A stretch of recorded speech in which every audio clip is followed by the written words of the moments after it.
Hello everyone, welcome back to my YouTube. Another film review for you today. I'd like to talk about The Trial of the Chicago 7, which is a brand new film that's just popped up on Netflix today.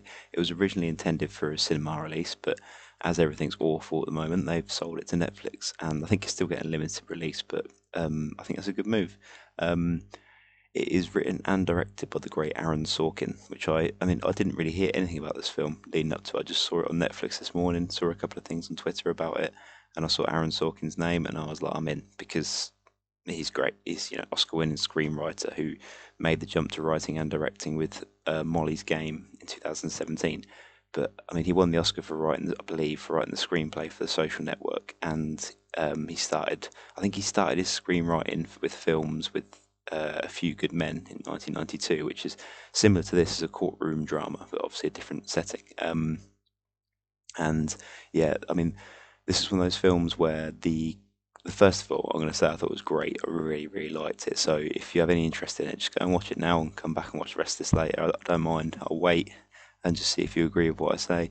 But yeah, the I looked at the cast this morning, like the first three names, like it says on Netflix, and I saw Eddie Redmayne and Sacha Baron Cohen, which I thought was interesting. I like Eddie Redmayne. I like Sacha Baron Cohen, especially in dramas. I like his comedy stuff as well. It's what he's best known for is his characters, obviously. Um, but I like him in serious things too. He's a good actor. And then it's one of those films where there were lots more people in it. I didn't realise they were in it, and every time they popped up, I was like, "Oh, brilliant! That's them! That's them!" I forgot that Yahya Abdul-Mateen II is in it, and he's one of my favourite actors going at the minute. He's absolutely brilliant. He was in the Watchmen series. He was in Aquaman. He's been in a few other things. He was meant to be. Well, he is in the new Candyman movie, but obviously that's been pushed into limbo like most other things.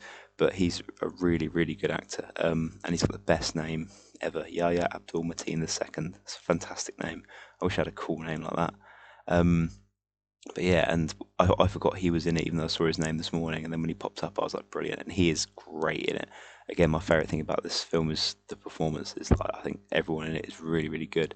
Um, but then Frank Langella pops up as the brilliantly cantankerous judge in the case, and I'll go into that in a sec. John Carroll Lynch is in it, Mark Rylance, just all these people I didn't know were in it. And there's another particularly famous face in it who pops up about two-thirds of the way through. And I think he was advertised as being in it, but I didn't know. And I won't say who it is just because I think people would be surprised by it as well. So I'll keep that to myself. Again, I won't go into spoilers, even though this is based on a real life story. It's set around a peaceful protest in Vietnam protest in Chicago in the 1960s, which turned violent, and the protesters blamed the police. But seven members of the protest group, who they weren't part of the same group, they were all like there in the same day kind of thing. They were accused of it, of inciting the violence, and this is the trial behind it. And it's I love a good courtroom drama, and this is mainly what it is. Like, you see the events of the day with everyone that introduces all the characters one by one, like the main ones. You see them, the reason they're in Chicago and the reason they go in there and what their motivations are briefly, and then it cuts ahead to the courtroom. And to the trial, and then it kind of shows you what happened on the day, kind of thing. Which normally I like a linear story. I don't like things that jump back and forth all the time, but this worked perfectly. Like, I mean, Sorkin's great at what he does. Um, and like, for a courtroom drama, which obviously is all verbal and dialogue and that kind of thing, it has a really good energy to it. Like, as soon as all the characters are introduced at the start, there's the montage of them being introduced, and you really feel how quick and energetic this film is. Like, it's got a really good fast pace for it, especially for a film that's over 2 hours, but doesn't feel like it. Like, I never found myself looking at the running time, like, while I was watching it. I didn't think, oh, how far in am I, kind of thing, at any point, which is always a good, a good, a good mark of a good film, kind of thing. But yeah, um, I found myself really engaged all the way through it, and I really, really, really kept me going.